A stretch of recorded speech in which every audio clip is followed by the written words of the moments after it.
our last session of Lead with Purpose, where we're going to talk about our purpose-driven education and research.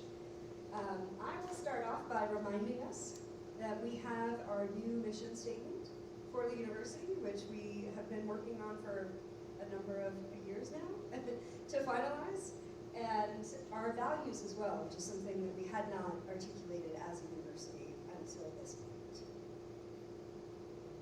And you can see we have many goals that we are looking to achieve over these next 5 years, all of which are being worked on in some way, shape, or form. And I would like to take one moment in this last session to talk about the work that the teams have been doing and the work that the entire community has been doing. Because we know that our implementation teams, which have over 100 people participating on them, is about 10% of the overall employees that we have at WPI. And in order to be able to reach these goals that we have as a university, everyone needs to be participating, and everyone in the community needs to be doing work on this. And this is happening within the cross-functional implementation teams, as well as within various divisions across our campus, in order to help us achieve these lovely, wonderful, very meaningful goals that we have set for ourselves. High-level timeline, reminder of how we got here. So we started this work in the spring and fall of 2019. Then we had this COVID hiatus that took quite a bit of our attention for quite some time, and relaunched our efforts back in the fall of 2020. Then we really buckled down with our teams to draft these plans, and those, again, were cross-functional teams looking at a university-level approach to where we wanted to head within the next 5 years to achieve our mission and live our values. We brought that information to the community for input before bringing it to the Board of Trustees in November or late October of 2021, and then created and launched our implementation teams in November of 2021. And we are here today to talk a bit about what those implementation teams have been doing over those past 4 or 5 months since we started this launch. We also took a look at some of our processes and how we were overall looking at consistency in terms of investing in our strategic plan, which was something we had not put into place in terms of a new process for our last strategic plan that we wanted to put into play for this year. And we created an investment board process. This year, for I believe obvious reasons, we focused very much on our student support and the success of our students as our first priority in terms of funding. So we've done a number of things, including the Center for Wellbeing, counseling efforts, more support for student activities, to really help make sure that that student experience was front and center of what we were doing and what we were spending our time on. And we had a lot of other initiatives working forward, some of which will have more funding and more opportunities in the coming year.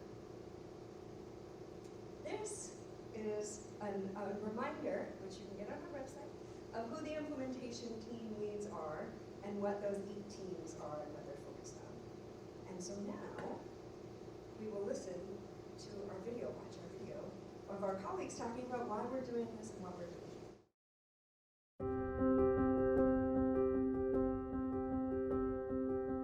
Lead with Purpose, the strategic plan for Worcester Polytechnic Institute. Approved by the Board of Trustees in October of 2021, the strategic plan for WPI fuses our why with our core values.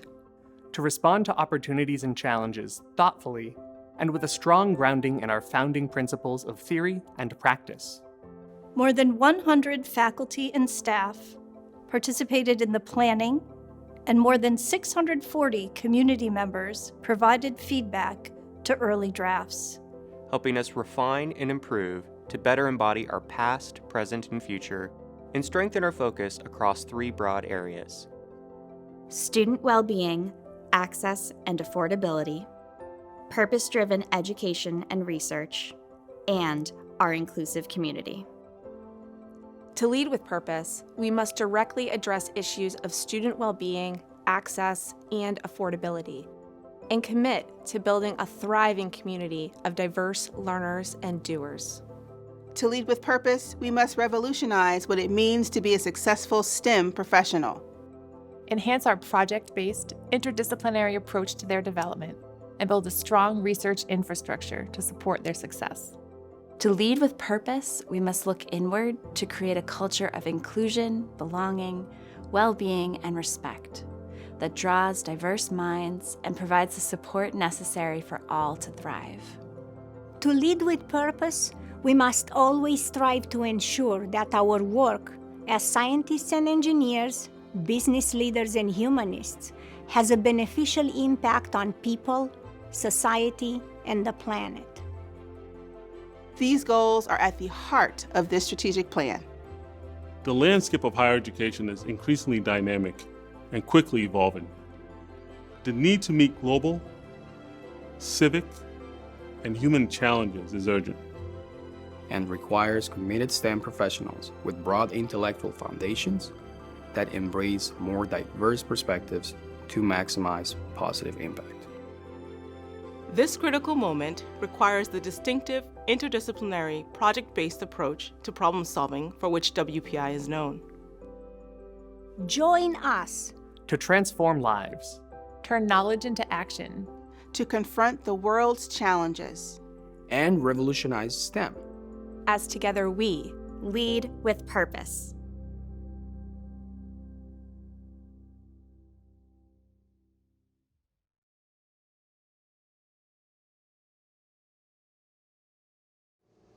All right, now that we know why we're doing this and the basics of what we're doing, we're going to hear from our team leads. I'll invite George Pins and Paul Riley to come up and give us an understanding of what's been happening in the undergraduate outcomes team.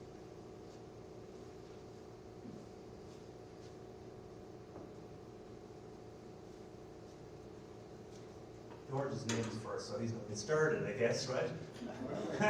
We'll see. I think we're you first, right? I don't remember. I can start. So I'm Paul Riley, Assistant Dean of Student Success, and George and I, and of course our team, worked a lot this year, especially in such a challenging year. So the folks that make up this list were just absolutely incredible and just dedicated so much time on a weekly basis to delve into undergraduate outcomes, which can be a challenge to kind of find out what students are learning in their time at WPI and also beyond. But we focused on a couple of specific things in the first year. So first of all, just a great, a big thank you to everyone on this list. Some of the folks are here, as you can see. A lot of Zoom meetings we spent connecting with one another, and we are so fortunate to have such a diverse array of folks from our faculty, from our accessibility services, from ATC, from marketing, lots of different areas that have a direct impact and work with students in these areas, so big thank you. So I'll cover the first one. So our charge kind of focused on two specific things. The first is increasing our global impact. WPI has an incredible global kind of landscape in regards to our project centers, our alumni around the world, and thinking broadly about how we can incorporate online and tech-enabled learning into the next step of that. To really think about the distinctive project-based learning that our students do while on campus and also around the world, and then think about cohort models, experiential models, really leveraging the online opportunity that we've had over the last couple of years that all our students now know how to take an online course and be successful with taking online courses. And so the second part of our goals for the year was to identify, quantify, and ultimately revolutionize, or identify what it means to revolutionize the definition of a successful STEM professional. So we spent a lot of time this year talking about the technical and professional skills that our students learn and practice during their 4-year experience here, and how they can use that to separate themselves as thoughtful, purpose-driven leaders for the future of education and research globally.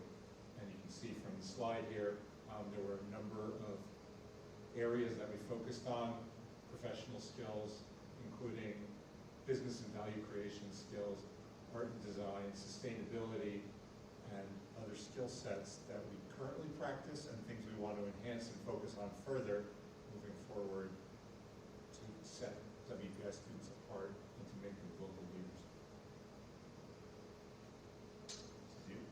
And as you can imagine, these are big things. These are hard to kind of grasp your head around. And so we tried to narrow the scope for the first year, and the two groups that we split out. One was about online and tech-enabled learning, and thinking about how we can infuse that into our curriculum that's incredibly successful, but also look at opportunities beyond the curriculum as well. And so, thinking about the last couple of years, lots of institutions have been doing online education, and so the research is happening. There's not a large body of research out there to kind of delve into, but we had fantastic team members that are experts in their field and looking at the best practices that other institutions are doing and doing it well. So thinking about making sure that online education is infused in your strategic plan, you've got an infrastructure behind it, including staffing, and that faculty are able to focus on the teaching aspects, so that having student assistants in their courses so they can focus on the teaching rather than trying to navigate the technology. So these were all areas that our group talked about in regards to industry best practices. And hearing from many around campus, including talent and inclusion, trying to be thoughtful about when we deploy surveys, because there's a lot happening this year, a lot happening in D-term, so the team really felt that pushing this out to A-term of next year, when faculty have the time to reflect on all of the opportunities they've been able to engage in, would be better in order to get better data for moving forward. So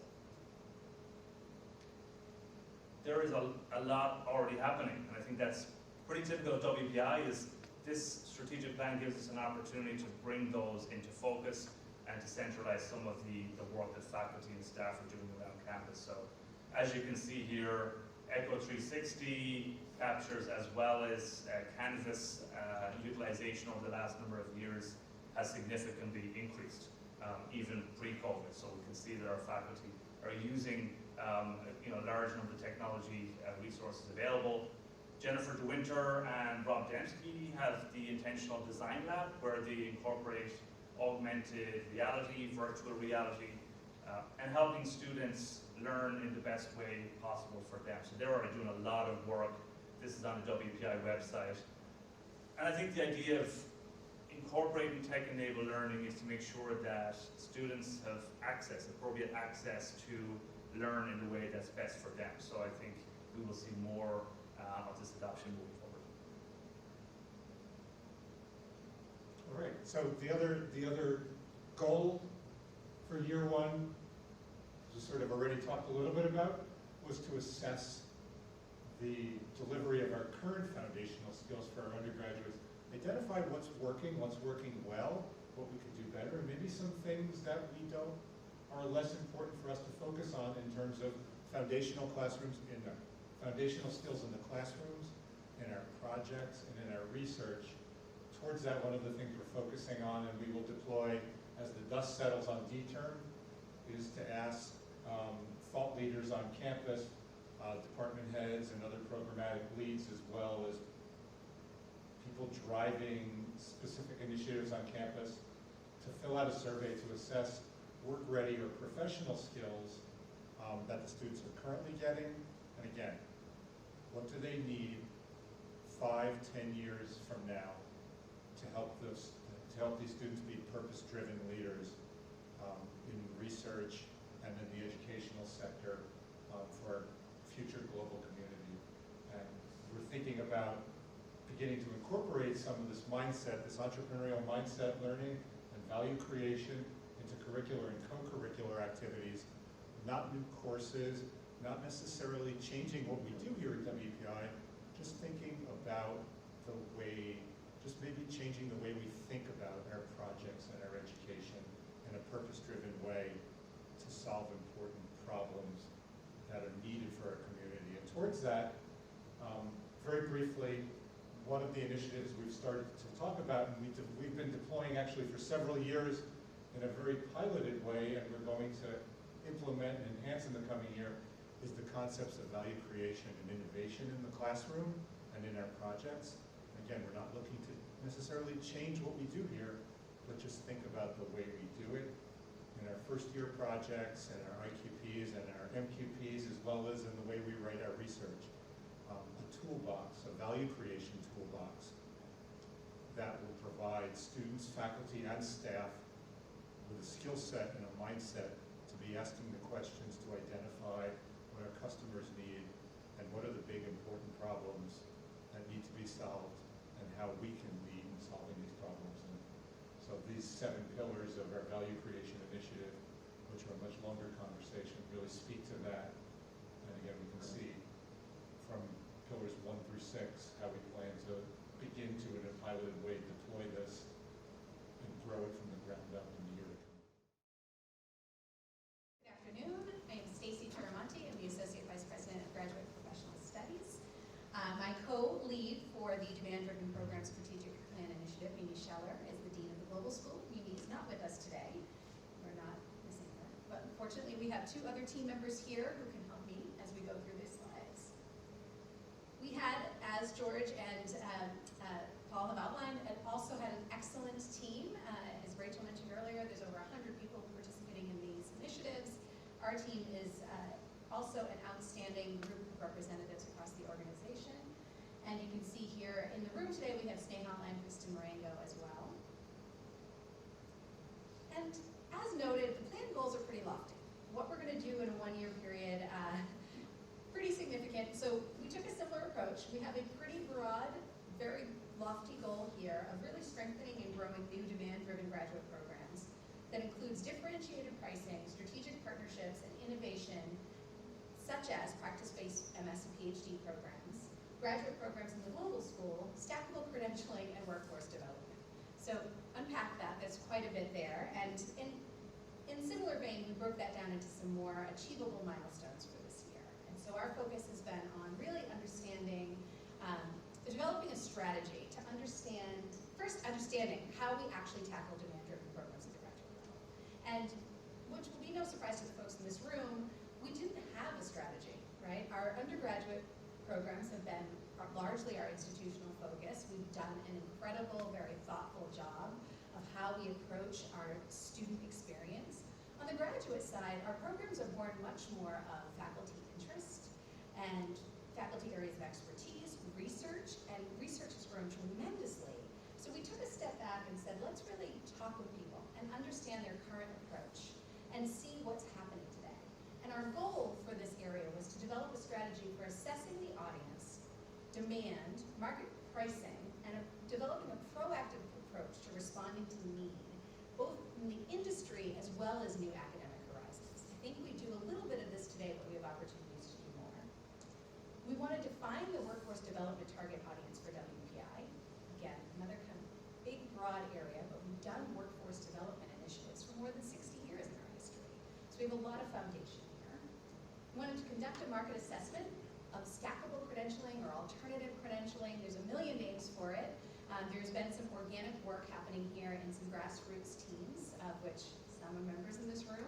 And we've been working on that in sort of a separate initiative for a couple of years now, but really saw this as an opportunity to seek funding and try to pilot in a more structured way. And we're exploring partnerships, particularly within the global school, as a way to offer distinct programming and projects for people. So what did we do? We took an approach of really starting with the work that had been done, and our deans have actually, our academic school deans have been working on this for a couple of years now, or in that timeline that we showed earlier. Some of this work started back in that 2019 framework before we hit the COVID 2020 pause. We also worked to develop a draft framework for program evaluation and implementation, and this is really one of the big outputs of our team. I'm really excited to show you a sort of high-level graphic of that in another slide. We've developed a strategy or we're working to develop a strategy for workforce development opportunities. And so what we've done is define the market and really looked at what is WPI's place in the market. And our partners, Kola Akindele and Alex Waglinski, have been leading a lot of that work and are making great progress here. We are in the process of piloting a couple of initiatives in the stackable credential space with the goal of actually piloting a couple more soon. We are seeing really interesting things here and learning quite a bit about what might make sense the most for WPI. And then of course, this is a longer bullet, and I apologize for some of the small font here, but as we've launched our global school and brought in our inaugural global school dean with Mimi, there's been quite a bit of work that's been happening in that partnership space, particularly international partnerships.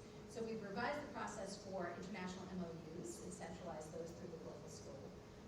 Really have been working on a strategy, and if you recall, Mimi and her organization actually had a number of community sessions. They actually did an open forum in the fall to gather community input about how the global school could best support sort of regional hubs and faculty research and a robust graduate exchange. And the next steps will be identification of key regional hubs, new MOUs, and strategic partner institutions. So I'm going to pause here and kind of walk through at a high level this process. And this really, again, is the output of a lot of conversations. So we took several different teams, divided up, and took a divide and conquer approach here. And we spoke with deans, we spoke with faculty that had recently, in the past year or 2 years, have developed and launched a new program. We spoke with CGSR, and we're going back to all of those key stakeholders and talking to them now about the sort of draft framework we've developed. But we asked what worked, what didn't work, what are the challenges when you launch a new program? And there are some very clear common themes, and so we've really worked in draft form to develop a framework that we believe will help to sort of capture all the key inputs early on, do an assessment, and help support that program's from proposal development right through to implementation. Surprisingly, not surprisingly, I guess, for many people, but there's a lot of work that falls on the shoulders of the faculty member who's the champion for a program, and I think there's support that we can provide along the way. And so you'll see it starts here over in the bottom left with program identification, and really understanding what is the idea. What is the thing that we want to do? How does this fit in our academic school strategic plans? What do the deans and departments and programs think about this? What are the preliminary market research telling us? What are the opportunities here? Who's the audience? From there, we really go into develop, market test, and approve. And there's some things that happen in parallel in this stage in the program budget and launch we do want to know. But we're thinking about here doing a deeper dive in market research. We really want to understand who the student is. We have ideas, but that determines how we're going to find the student, what the tuition price potentially should be, who's the audience for the program. Really understanding resource needs and the gaps within the program and the department. The program design and approval, of course, how are we going to structure it, how many credits is it going to be, who's administering the program, and then of course curriculum development and approval if that's required, if there's new courses to be developed. The budget office and the finance office are involved along the way, and this is really as a way to help support the program, right? Often we will launch a program very bootstrapped. Without funding, programs do have a hard time to really keep momentum. And we believe that every program, you'll see this in the maintain and assess on the bottom right, every program needs to have an opportunity to find success. So we need to make a commitment of a minimum of 3 years, really, to launch a program and really see what it needs to help nurture it over those first 3 years. Do an assessment at 3 years and see if we're on track for some of the goals that we anticipated. And then, of course, decide what the right next steps are. Generally, we believe programs need about a 5-year full ramp, but we don't want to leave them without assessment and not understanding if there's opportunities to define our audience better or tweak some things along the way.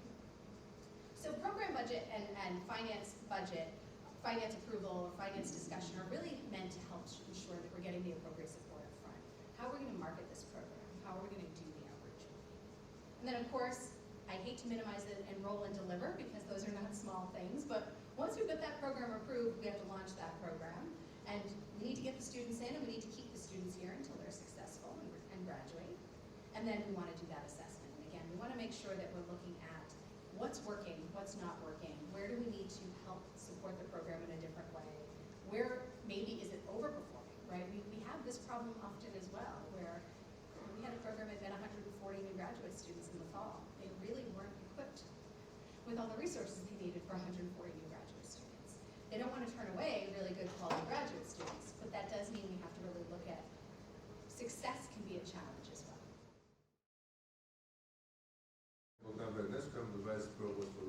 research, and the co-chair for the purpose-driven research team is Dean Jean King. So this is our team, and in the background we see a picture from our last retreat. The team is formed by faculty, but also by staff in advancement, in facilities, in marketing, in EHS, in research computing, in service centers. So it is a team that is formed by everybody who is involved in or supporting research on campus. We have met several times, we've done a lot of work. The team came up with lots of interesting ideas on how to implement the strategic plan. So the goal for the strategic plan in terms of research is, of course, expanding our scholarly work at WPI, creating knowledge is what we do when we do research. We want to do that by doing something that we are very good at, and that is growing research at the boundaries between the traditional disciplines. At WPI, it's really easier than in other universities to create these cross-disciplinary groups and have them brainstorm on what are the goals for the cross-disciplinary group in the areas of addressing global challenges such as sustainability, climate change, human health, socially just technologies. So for over 2.5 years, we have had these cross-disciplinary meetings, and a lot of faculty and staff have developed a lot of interesting ideas that would help us expand our scholarly work. And we want to expand the scholarly work by increasing funding, because of course for research you need more funding, and also increasing the productivity of the faculty by increasing the winning rate. And then also this funding is going to fund students, undergraduate and graduate students, so we want to increase the engagement of students in transformational research that will prepare them for successful careers. So the milestones for year one were a few, and here are 3 of them.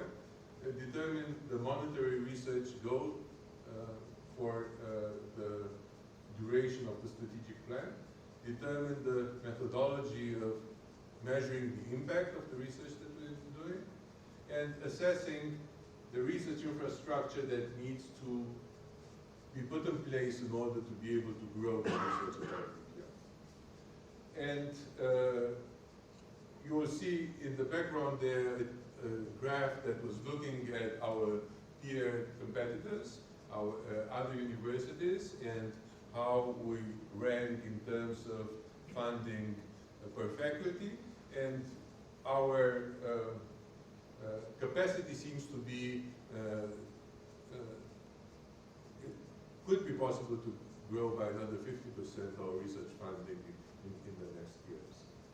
So what have we accomplished in this first year of the strategic plan? We have proposed the research growth target, and we want to also understand how we can have a feedback loop, and by growing the research and bringing in more resources, reinvesting in the research that we're doing in the research facility and the research infrastructure so that we can support that growth.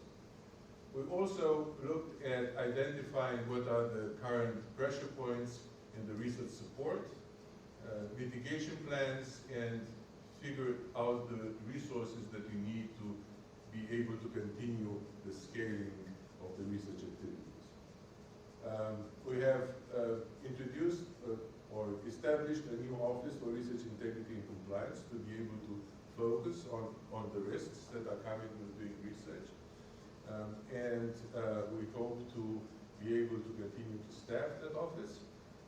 And then we also wanted to create the service centers, and we've started the year before with creating the integrated photonics facility, practice points, structuring them as service centers so that we can have a revenue that will be contributing to the replacement of the instrumentation when they are becoming obsolete or they fail. So we started some new ones, CERES, the Cell Engineering Research Center, MPI, material characterization, and we're going to continue with others. Because we've seen from our experience that if you don't do these things at the beginning, later on when you need to be replacing the instrumentation, you don't have the resources to do that. We also have built an instrumentation database for shared facility so that we can actually give the opportunity for everybody to understand what instrumentation we have on campus. So it's easily accessible. You can actually, in the future, be able to schedule access to those facilities online. So we're trying to get more efficient in what we're doing. We've now, for the goal of increasing our research funding, we have developed new training programs for junior faculty. We have a boot camp going on right now for education research, for DEI research. We started a seed grant for DEI recently, and also we introduced value creation in developing proposals with the hope that that will increase our success rate in proposals. By the way, we are about submitting every year about 450 proposals or more, actually. So it's about 30 some per month, 40 per month. Quite a large one. Then we continue to create this vision of scaling the research in the cross-disciplinary areas, as I said before. And now, besides the proposals that are going to the state and federal government, there are also foundations that are funding research. There are also private philanthropists that are funding research. So we have also looked at that, and together with the advancement division, we are creating moonshots to develop a vision that would get philanthropists excited about the possibilities that WPI is offering and hoping that they will direct their philanthropy towards WPI. We're also looking at how we can develop more meaningful relationships with companies. We are working at WPI with over 100 companies a year, but if you have in mind developing our research park in Gateway, we need some companies that will come in and work with us and bring their employees here, hire our students, work with our faculty, and so we want to go towards that. So we have a number of companies that we are hoping that they will come in the next year, and we've signed some agreements with companies. And then, of course, we also have the Seed Grants program with the University of Massachusetts, with different campuses on the University of Massachusetts campus in Lowell and the UMass Medical School. And that is because we are a medium-sized university, we don't have all the capabilities yet, and we really want to partner with other universities that can complement our capabilities in terms of research and make us and themselves more successful. Thank you very much to all of the team leads. I hope you're getting a good appreciation for all of the work that has been done to further our purpose-driven education and research at WPI. And so I'll just close with asking you all to get engaged, stay engaged, go to our website, make sure that you are up to date and up to speed with all of the things that are going on. Reach out to us at leadwithpurpose@wpi.edu. Reach out to the leads, reach out to those you know on the teams. And like I said at the beginning, this is a community-wide effort, and we will only be successful